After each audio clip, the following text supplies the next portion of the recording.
Welcome back to Yahoo Finance Live. Obviously, the pandemic has created some problems for a lot of travel plans out there. But as we move forward, a lot of the travel names are looking to entice travelers to come back and stay with them. And Marriott is certainly one of those names putting their efforts behind unveiling new technology as the company unveils at CES a new design lab to shape the future of hotels. And for more on that, I want to bring on the president of Marriott International, Stephanie Linnartz, here with us today. Stephanie, Happy New Year. Thanks for joining us today to discuss some of those things because, I feel like a lot of people are desperate to get back out and travel if they already haven't. So what is kind of this new initiative to really, I guess, invest in some of those new technologies going to do for maybe that decision? Well, good morning, Zach, and Happy New Year. Great to be with you. Yes, I am live from the Consumer Electronics Show here in Las Vegas, where we announced the launch of our Marriott Design Lab, which is really the next evolution in our innovation efforts here at Marriott International. It is, the way I think about it, it is a research and development lab for the hotel industry, certainly innovations for our company, but for the industry overall.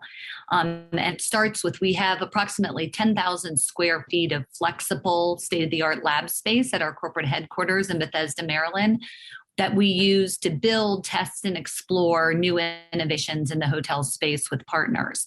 And some of the partners that we're kicking off with, which we're really excited about, include LG Electronics, Carrier. We were even working with some startups in this space to just really think about how we can continue to enhance the guest experience in our hotels. And in a very big way, technology is part of that solution. Stephanie, let's talk about how those hotels are looking. Marriott, obviously, international footprint, and you've got a pretty good pulse on how much of that recovery has happened. We've been trying to gauge how much this recent variant is disrupting travel plans.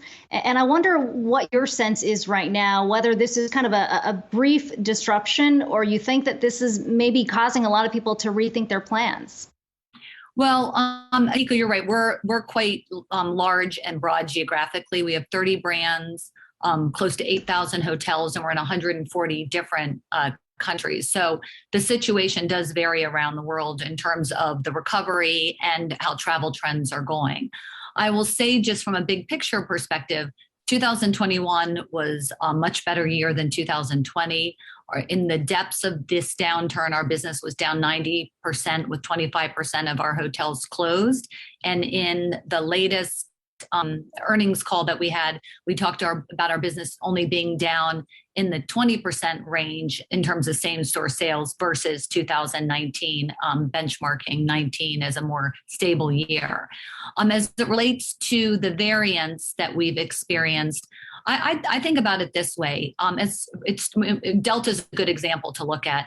Delta did not stop the recovery of our business and the recovery of travel. It gave us some bumps along the way, but what we found is, well, we had some slowdown in the recovery in the third quarter because at Delta in October, once we passed that variant, we saw business start picking up again very rapidly. And with this latest variant, we suspect we'll see the same thing. It will not stop the recovery of travel. It may slow it down. And again, it depends on where you are in the world. In China, they have a zero tolerance policy related to COVID. So the impact there is much stronger. But even in China, which is our second largest market, we see the business bounce back very quickly once we get through the worst of any variant. So I'm still quite bullish that the recovery will continue into this year.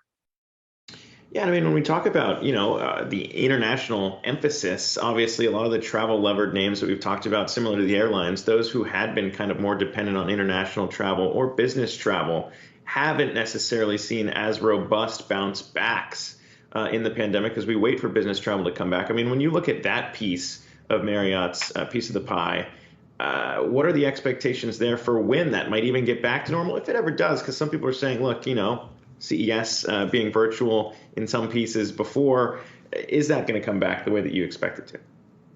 I think it will come back. I can tell you, since I'm live here from Las Vegas, there's a lot of people here, and the show is going on, which is great to see.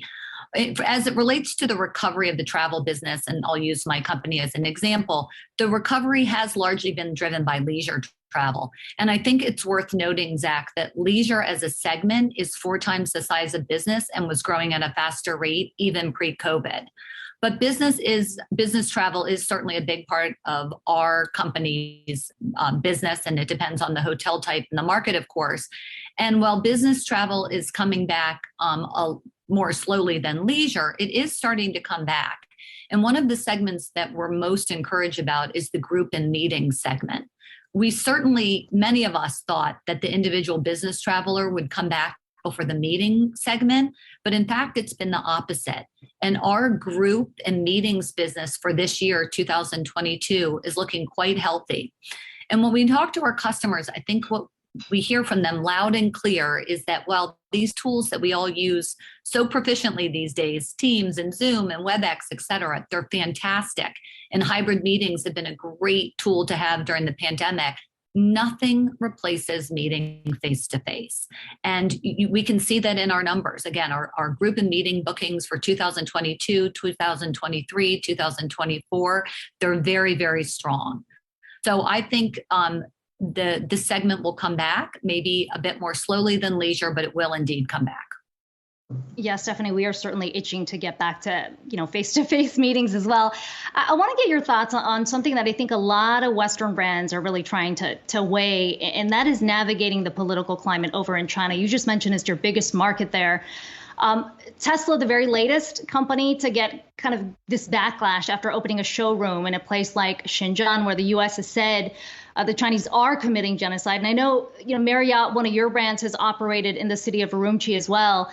I wonder, as an international company that has a big footprint in China, how do you calculate the economic benefit of operating in a place like that is highly controversial when the political risk is so significant? So let me make sure that I spoke correctly. China is our second largest market. The United States is our largest market, but we do have quite a large footprint in China. And it's also worth noting that in the case of our business, the way our business model works, that we don't own the hotels. The hotels in China are owned, for the great majority of them are owned by Chinese owners. So that is an interesting part of our business model. And the way we think about China is it is a really important market for travel, not just business in China for China, but as an outbound market. Pre-pandemic, north of 100 million Chinese traveled outbound to other parts of the world, whether it was Southeast Asia, Europe, the United States. And of course, as I mentioned earlier, we're in 140 different countries. So, I think like all big multinational companies, we navigate how we do business in China in a way that is, very recognizing that it's an important market for us and that we have to be thinking about our associates, our owners, and balancing all of that. And Stephanie, when you look at how international companies have had to navigate that political climate, we've seen kind of two tracks, those who say, look, if we're operating in China, we have to operate under their rules. And those who say, if it goes against what we believe in, we will simply not stay in that market. I know you mentioned that you don't directly own the hotels, but they do use the Marriott brand. Which side do you think that companies should be thinking about? Or how should they be operating? I think that like all big multinational companies, we need to navigate both sides of that. We need to, of course, respect the laws and sovereignty of any country that we do business in. I mean, again, we're in 140 different countries, and we're talking about China right now, but I think the same premise goes for any country or part of the world where we do business. At the same time, we do need to stay very true to our values as a company. And we have very strong values at Marriott International about putting people first and acting with integrity and embracing change and caring about the environment. So I think, I wish there was one simple answer to your question, but in my view and in our company's view, we need to navigate both simultaneously. Stephanie, appreciate you joining us today. Stephanie Linnartz, Marriott International President, joining us from CES in Las Vegas.